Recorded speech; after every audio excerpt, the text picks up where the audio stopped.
My name is Daniela and I want to tell you my story. I live in a small town called Brighton Bay, not far from New York City. It's quiet here with calm streets, cozy cafes, and the sound of waves always nearby. I'm 29 years old and I work as a receptionist at a small hotel near the beach. Life was simple. Some might say boring, but I liked it. I had a few close friends, a small apartment, and a routine that felt safe. I wasn't looking for love. After a few bad relationships in the past, I told myself that it was better to stay alone. But sometimes life brings someone into your world when you least expect it. That person was Michael. Michael came to the hotel for a business trip. He looked different from the usual guests, calm, polite, and a little tired. He had soft eyes, a gentle smile, and a quiet way of speaking. When he asked for a room, I helped him check in, and he thanked me in a way that felt personal. I noticed the way he looked at me. Not in a bad way, just kind. I smiled back without even meaning to. The next morning, he came down to the lobby and asked for directions around town. I told him where to get the best coffee, where the beach was nice and quiet, and which seafood restaurant locals liked best. He listened to me carefully. Really listened, and I like that. Most people don't. After that, we started talking more. He stayed for 2 weeks. Every evening when his work was done, he would come to the lobby and we would chat. Some days we walked along the beach. Other times we sat on a bench near the lighthouse. We talked about life, books, music, dreams. He told me about the stress of his job in the city. I told him about my quiet life here. I felt comfortable with him. I felt seen. One night, we were walking by the water. The stars were out and the breeze was soft. He turned to me and said, "Being with you feels like peace." Those words stayed in my heart. I think I started falling for him that night. When his 2 weeks were over, he left Brighton Bay, but we kept in touch. Every day he sent me messages. Every night we talked on the phone. We laughed. We shared stories. And I missed him more than I thought I would. A month later, he came back. This time, he didn't stay at the hotel. He rented a small house near the harbor and asked me to visit. We made dinner together. We listened to music and danced in the kitchen. It felt like we had been together for a long time. I felt lucky. But then one evening, something changed. We were sitting on the couch drinking tea and he looked serious. He took a breath and said, "Daniela, I need to tell you something." I looked at him. My heart started to beat faster. "I'm married," he said, looking at the floor. "I have 2 children." My body froze. I couldn't speak. My hands felt cold. I looked away. I didn't mean to hide it. He said, "I didn't expect to meet you, but my marriage is not good. We live in the same house, but it's not love anymore. I stay for the children. That's all." His voice was low. He sounded sad, but I couldn't say anything. My thoughts were all over the place. I stood up and walked outside. The air was cold and I could hear the ocean waves. I felt like crying. He followed me out. "I understand if you don't want to see me again," he said. I nodded and walked home. That night, I couldn't sleep. My head was full of questions. Why didn't he tell me before? Why did this happen to me? But I also remembered the way he looked at me, the way he spoke, the way he made me feel safe. I was confused. I wanted to be angry, but I missed him. The next day, he sent me a message. "I'm sorry," it said, "but I miss you." I didn't reply. For days, I felt lost. I couldn't focus at work. I kept checking my phone. My heart and my mind were fighting. I told myself to forget him, but I couldn't. A week later, I saw him again. We met near the beach. I told him I felt hurt, that I didn't like being kept in the dark. He said he understood. He didn't try to excuse it. He only said, "I care about you." And then I stayed. I know it's wrong. I know many people will say I made a bad choice. I know I became the other woman. But at that time I wanted to believe him. I wanted to believe this was temporary. That maybe one day he would leave his wife. that maybe he would choose me. So we continued in secret. He visited Brighton Bay once or twice a month. He stayed in that little house. I went there after work. We ate together. We talked. Sometimes we watched old movies or just sat in silence. It felt real, but also like a dream that could end any time. We never went out together. We never held hands in public. No photos, no dates, no future plans, just small moments in a quiet house. But in those moments, he made me feel special. He listened to me. He remembered the little things I said. He helped me cook, made me laugh, brought me books I mentioned once. He made me feel loved. Still deep inside I knew the truth. I was not his first choice. I was not part of his real life. I was something on the side, something easy without problems. And yet I didn't leave. Why? Because I loved how he made me feel. Because I believed him. Or maybe because I was afraid to be alone. Those quiet nights with him gave me something to hold on to. Even if it hurt, it was better than nothing. But slowly things started to change inside me. I stopped smiling the way I used to. I waited for his messages more than I should. I made my schedule around his visits. I said no to friends. I stayed home, always waiting for him to call. My world became smaller, just him and silence. Sometimes I stood on the beach and asked myself, is this love or am I just lost? And I would tell myself, wait, maybe one day things will be different. But the questions didn't stop. They grew louder. The weeks passed and I stayed in that quiet world, waiting for Michael. I still loved him, but something inside me was changing. I started to feel tired, not just in my body, but in my heart.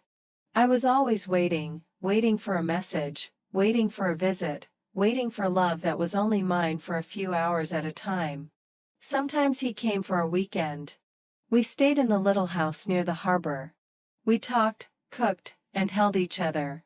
But when he left, the house felt cold and empty. I looked around and saw only my things. He never left anything behind, no clothes, no photos, no sign that he had ever been there. It was like he lived two lives. And in one of them, I didn't exist. I tried to tell myself that love takes time. I believed he cared about me. Maybe he did. But he still went back to his wife, to his children, to the life where I did not belong. And I began to wonder, why do I let this happen?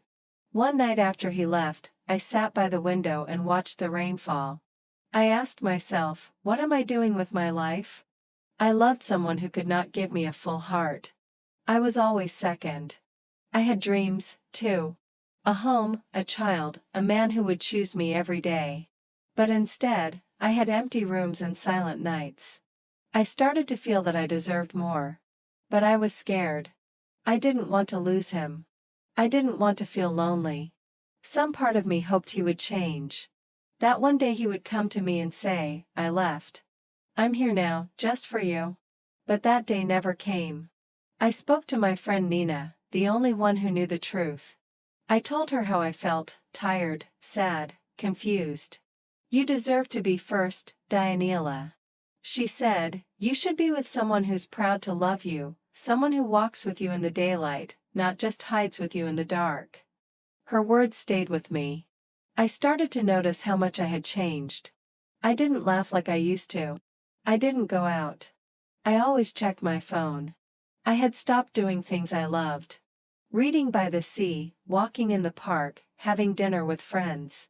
My world had become small, and I was the one who let it happen. One evening, Michael visited again. He smiled, brought flowers, kissed my forehead. He acted like everything was fine, but I was quiet. What's wrong? He asked. I don't know if I can keep doing this, I said. He looked surprised. Why now? Because I feel like I'm not living my own life, I said. I'm living in your shadow. I wait for your visits, your calls, your words, but I'm always waiting. I want more. I need more. He sat down and said nothing for a while. Then he said, I love you, Daniela. You know that. Then why don't you choose me? I asked. He looked away. It's not that easy. I have children, a family. And what am I? I asked softly. Just a secret. He didn't answer. That night, I cried again. Not because he was cruel. He wasn't. But because I finally saw the truth. He would never leave. Not for me. Not for anyone. After he left, I didn't message him. I didn't call. I needed time to think.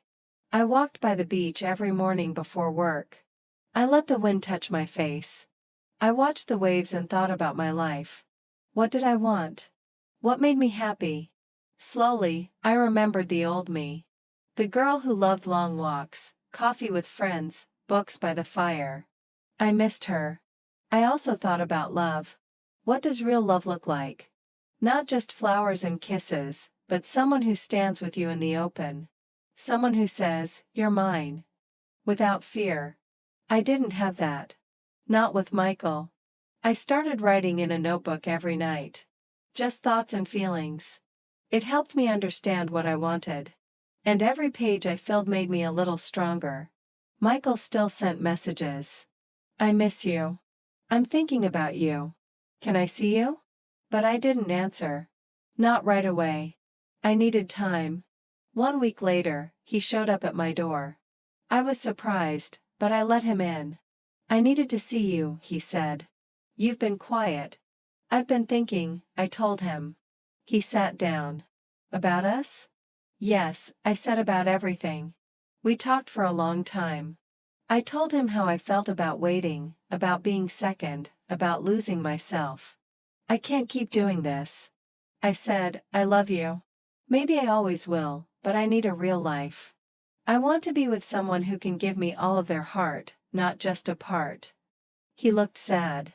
I can't leave them, Daniela. I've tried to imagine it. But I can't do that to my children. I nodded. I understood. But I also understood something else. This was the end. I hope you find peace, I said. I hope we both do. He stood up. He hugged me. I'm sorry, he whispered. Then he left. And that was the last time I saw him. That night, I cried again. But it felt different. The pain was real, but it was also clean, like a deep breath after holding it too long. The next morning, I walked down to the sea. I stood there for a long time just watching the waves. The sky was clear. The wind was soft. I felt something I hadn't felt in months. Calm. I knew healing would take time. But I also knew I had taken the first step. For the first time in a long time, I was not waiting for a message. I was not checking my phone. I was just standing there with myself, and that was enough for now. Months passed after I said goodbye to Michael. At first, the days felt long and heavy. I missed him. I missed the way he smiled, the way he held me, the small things we used to share. Some mornings I wanted to call him. Some nights I cried in bed, holding my pillow close, remembering the sound of his voice. But slowly things began to change. I started spending more time with my friends again. Na invited me for coffee every weekend. We talked and laughed. Sometimes we sat in silence, just enjoying each other's company. It felt good to be around people who loved me for me with no secrets, no lies. I also returned to the things I once enjoyed. I began reading again, soft stories, quiet ones about love and hope. I walked on the beach every evening. I watched the sunset and listened to the sound of the waves. The sea always made me feel calm. It reminded me that life moves forward no matter what happens. I also started working on my goals. I took a small class at the community center. Something simple about writing stories. I didn't tell many people about it. I just wanted to try something for myself. Each week, I wrote a few pages about my thoughts and dreams. It felt good to write. It helped me heal. One evening after class, I was walking home when I stopped by a bookstore near the corner. I hadn't been there in a long time. Inside, I saw a man looking at travel books. He smiled when he saw me, and I smiled back. He looked familiar, but I couldn't remember where I had seen him before.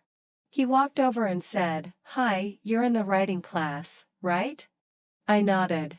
"Yes, I am. I just joined last week." He said, "I'm David." We talked for a few minutes about the class, about books, about the cold weather. It was nothing special, but something about his voice made me feel at ease. The next week, he sat near me in class.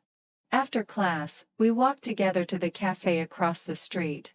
We talked about simple things, family, work, favorite food. He was kind. He listened. And when I spoke, he looked into my eyes. I didn't feel nervous. I felt calm. We started meeting after class more often. Sometimes for coffee, sometimes just a short walk. He didn't ask me about my past. He didn't push. He was patient. One evening we sat near the beach on a wooden bench. The sky was orange and the air was cool. I looked at him and said, "Can I tell you something?" "Of course," he said. I was in a relationship before. It wasn't good. He was married. I waited for him for a long time. I loved him, but I was always second. I don't want that kind of love again. He was quiet for a moment. Then he said, "Thank you for telling me. I think you're brave and you deserve better." That night, I went home with a warm feeling in my chest. Not because I was falling in love, but because I felt understood. Weeks turned into months. David and I spent more time together. We went for walks, watched movies, and talked about our dreams. He never rushed me. He never asked for more than I could give. I started to smile more. I laughed without pain. I felt free. One day, I looked in the mirror and saw something I hadn't seen in a long time. Myself. Not the sad girl who waited for messages. Not the woman who cried alone at night, but Daniela, strong, gentle, and alive. David became a part of my life slowly, like the sun rising after a long night. He didn't try to fix me. He just stood beside me. And in his quiet way, he showed me what real love can look like. One evening, we were sitting in the park watching children play. "Do you ever want a family?" I asked. "Yes," he said one day with the right person. I smiled. "Me, too." We didn't need to say more.